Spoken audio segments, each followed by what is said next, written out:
Hi, hey, and all those other greetings, Spit Adventurers. I'm Jakks, welcoming you guys back to my gaming and unboxing channel, where today we're returning to the Sonic movie franchise, this time with some merchandise from the Sonic movie 2. Now, a few unboxings ago, I actually ended up going through the Sonic movie Build-A-Bear line, where I ended up going over a little bit of the history of what happened with Sonic's old design, the first movie as well as the second movie, and my opinions on everything. However, I ended up being a little bit spoiler-free, mainly because, well, I just didn't want to be huge on spoilers. Well, it's a little bit hard to avoid spoilers for this video, specifically because what we're actually going to be unboxing is going to be a playset from one of the last scenes from the entire movie. So if you haven't seen the Sonic movie 2, make sure to do that before watching the rest of this video. Anyway, though, we're going to be going over what the scene is as well as the playset. So, that would be the Death Egg Robot playset, or I guess just the Eggman robot? Gigantic Eggman robot in the Sonic movie? I don't know if they necessarily gave it a specific name. Oh, wow, it really is just called Giant Eggman Robot Playset. I just pulled that out of my butt because I was like, it's not really in the Death Eggs, so I feel like they probably just called it something like Giant Eggman Robot. I mean, granted, it's very generic. Something that I find weird just by looking at the box, it's purple? That's weird. I really hope that's just for the box. So the Death Egg Robot ends up coming at the end of Sonic 2 as the final boss. You go into the Death Egg, 0 rings, 0 tails, and you have to end up fighting a prototype of Metal Sonic, being Silver Sonic, and then you're thrown into a battle which is actually really, really tricky, mainly because you don't have rings, the hitbox is weird, but if you're careful, if you're quick, and you do all the right movements, you take out the Death Egg Robot, and it feels really freaking good. I'm pretty sure in that game, if you have all 7 Chaos Emeralds, there's no, like, special ending, except maybe, like, you flower Emerald Hill, and that's really it. Well, in the movie, there isn't actually a Death Egg, I think because for the third one, again, spoilers, I feel like they're probably going to do the arc, and they didn't want to two very similar storylines, two very similar structures back to back, so I figure that's probably why they ended up having this. So, inside the movie, Eggman ends up betraying Knuckles. With the power of the Master Emerald, Eggman ends up going back to Green Hill, where he goes to the Mean Bean Cafe to end up rescuing Stone from Wade. Not really a big task, considering Wade literally tried playing good cop, bad cop, and cop that offered a display bagel. Which, definitely a lot of calories, but in the wrong form of material. Very unedible material. So, essentially, he ends up freeing Stone, finding out that Gunn has taken a stand right outside the cafeteria and has decided to try to get Eggman to surrender. Eggman very clearly is not happy about this, but instead of being like, oh, this is a problem, he's like, I know exactly what to do. And he sucks up all of their tanks, all of their machinery, a freaking train, and through the power of the Master Emerald ends up building this gigantic Eggman robot. Now, the interesting thing is that inside the games, it doesn't have that many powers. It pretty much can just shoot a few missiles, it can shoot its fist, and a few Eggman bombs. That's really it, and it's actually not very big. Considering that Sonic's only 3 feet canonically, I would say guesstimate it's probably somewhere around 9 feet in the games, whereas in the actual movie, it is a lot bigger, probably a little bit more of like half the size of the Death Egg itself, which is actually really interesting, and even bigger than Sonic Generations' Death Egg robot. What makes the Death Egg robot abilities interesting in this movie is the fact that Eggman's imagination is the limit to this thing. This is Jim Carrey's crazy off-the-rails type of Eggman, so it's not going to be your simple Death Egg robot.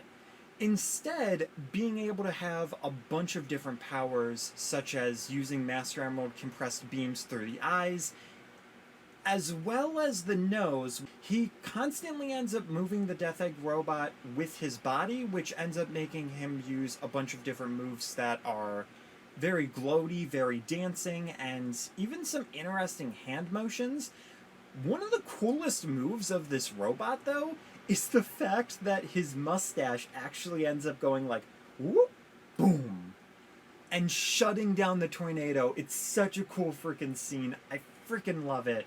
And I believe it was called like the Mustache Smasher, which actually Stone was the one who did it because Eggman created a manual.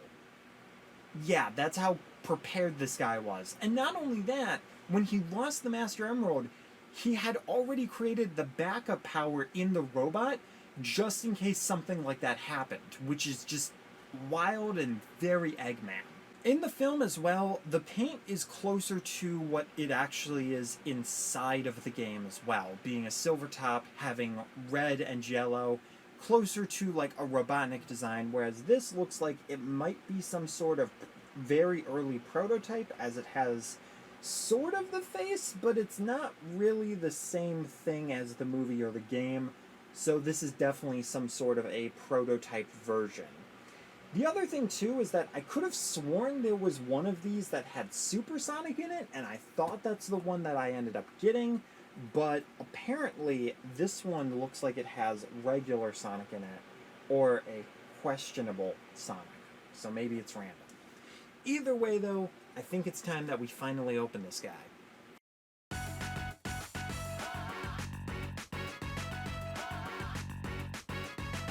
Now let's see how complicated this is. I should have brought scissors. And it has an instruction manual. It's not as fancy as the actual movie one, because that one's like a Genesis thing, and it's like, oh, that's so freaking cool. Instead, though, this has a bunch of zip ties. How I wish I had the power of the Master Emerald to just be able to completely break all of this.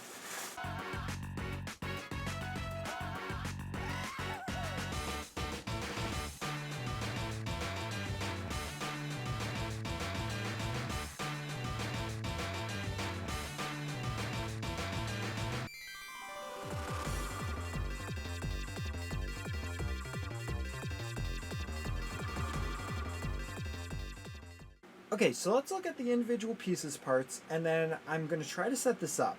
Fortunately, this looks a lot simpler than the Bowser's Castle one that I tried to do, which took an hour to set up, and then I couldn't fully get it done, and I just rage quit that video. So first things first, we have the base. This is actually pretty cool because it looks like this is going to be standing on the road. It's very interesting as the actual robot fight ends very close to a bridge, but this kind of implies that he may have originally been planning to just build this on the bridge, and they realized that having it be not mobile didn't really make sense. I'm kind of basing this off of the idea that this is a prototype design, or they're just figuring that this is going to be a better design choice. Oh, so he's not supposed to go on the bridge. Okay, that's to, like, attack him. Interesting. We have the stand right here, and the actual egg robot himself.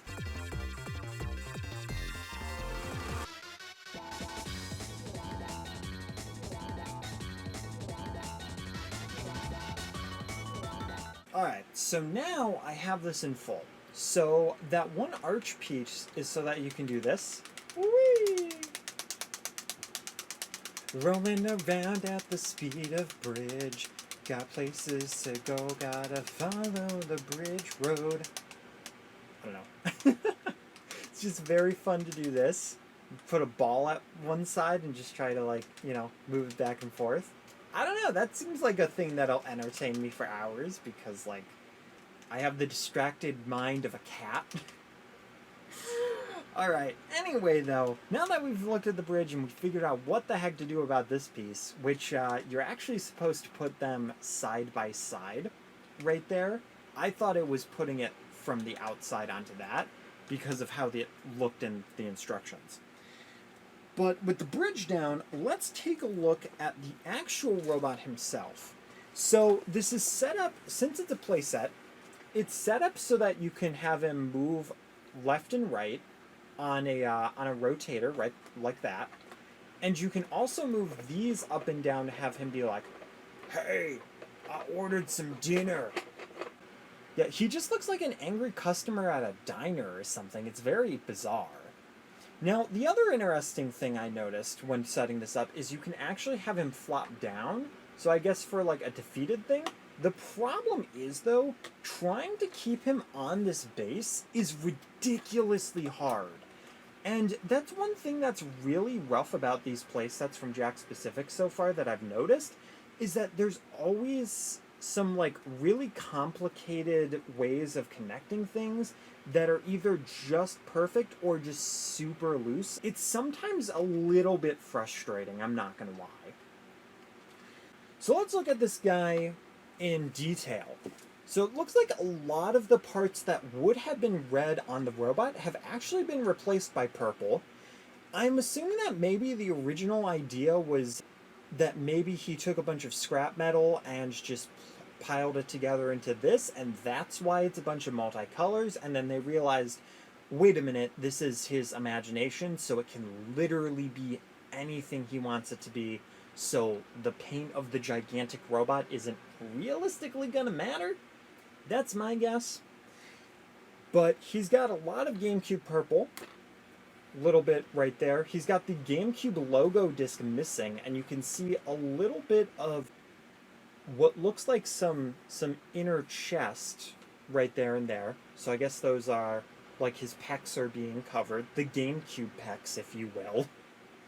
And then you've got the disc insert slot right there, which definitely looks like it's the weak point.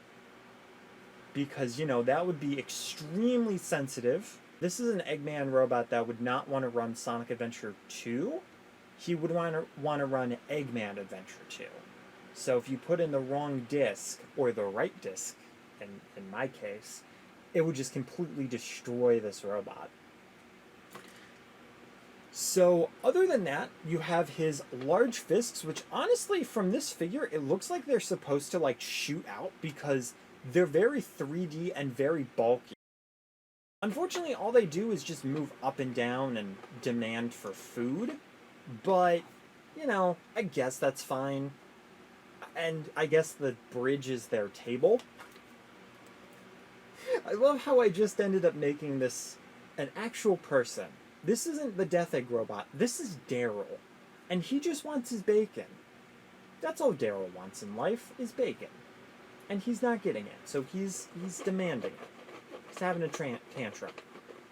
Daryl, you might want to get your arm oiled, because that sounds very, very rough. The other interesting thing, too, about these things is that usually on the box, it looks a lot more 3D, but it's actually more of like a wall mount. So this is actually completely flat in the back. There's no Eggman that comes with it, though I feel like if they did have that, he would probably end up being somewhere around here. And unfortunately, we don't have any like Agent Stone figures either, so it's not like you can plop him in here as well. So from the back, it's pretty much just completely silver, but honestly, there's not really any reason for detail because you're going to see it from this, and that's pretty much how I'm going to display this. You do also have a little bit of 3D here as well, being with the mustache, which that's popping up a little bit. Unfortunately, that doesn't move, but it looks more like it's a like flimsier plastic, so it can bend a bit. And then you also have his nose right there. Fortunately, not too pointy because Daryl doesn't want to poke people's eyes out. He's got some cyan eyes with some eyebrows. Why did he give his robot eyebrows? That's really weird.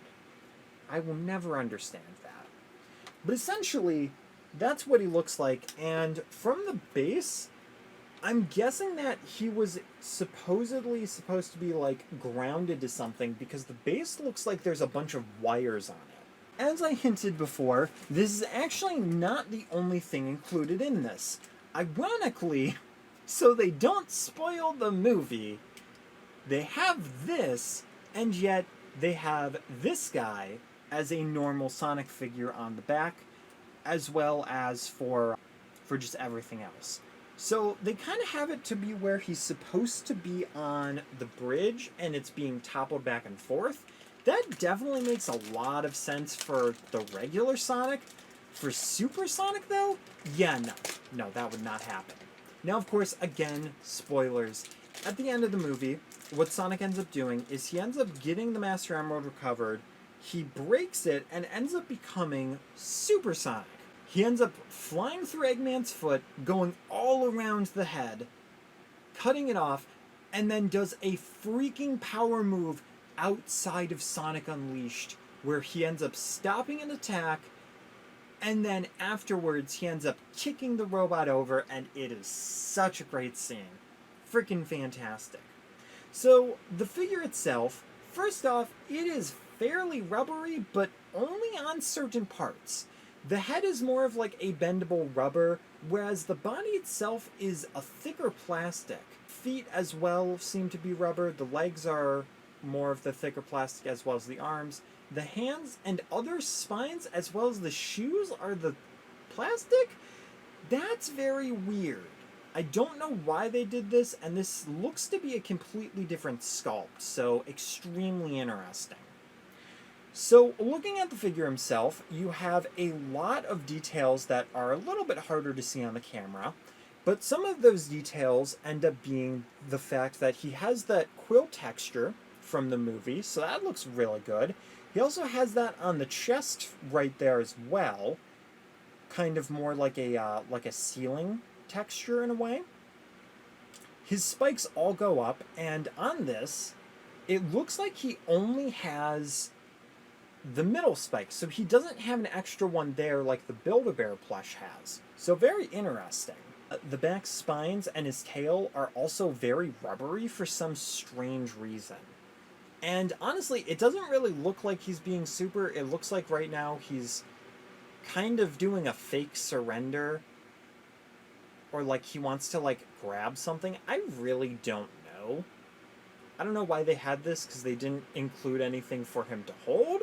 The face itself as well is very interesting. He's got his smirk on. He's got a very tiny nose, which, I mean, it's fine.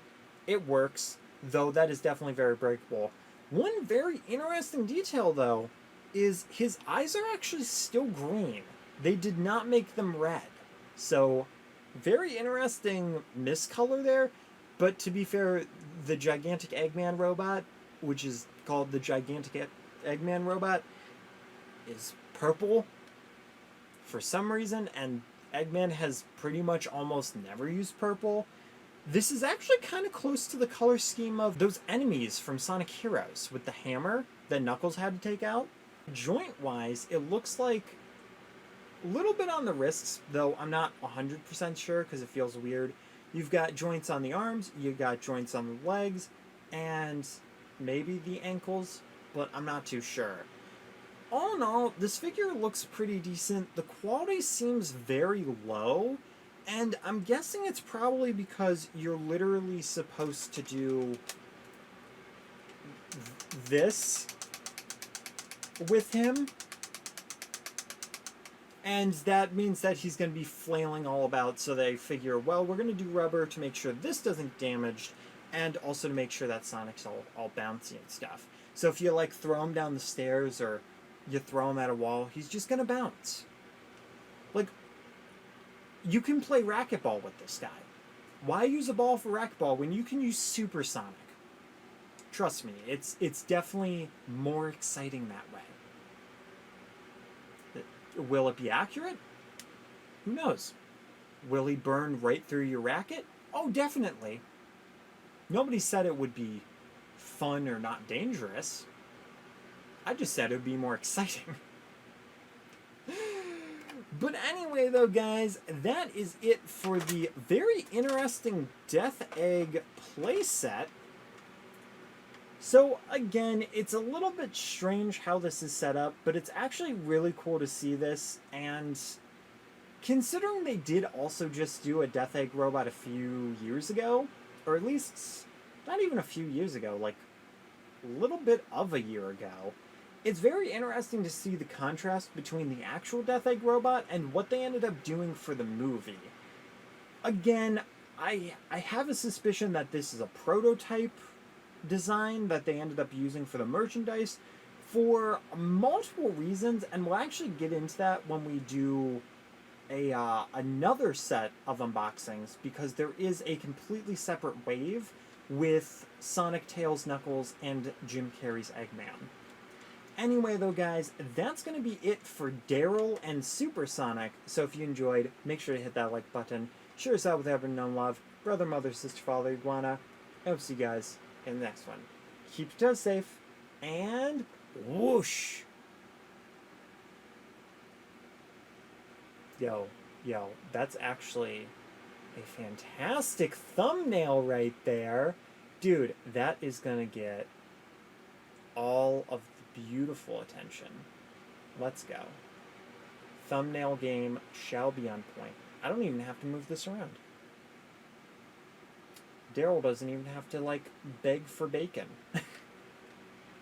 I don't know why this has become the joke. Anyway, though, guys,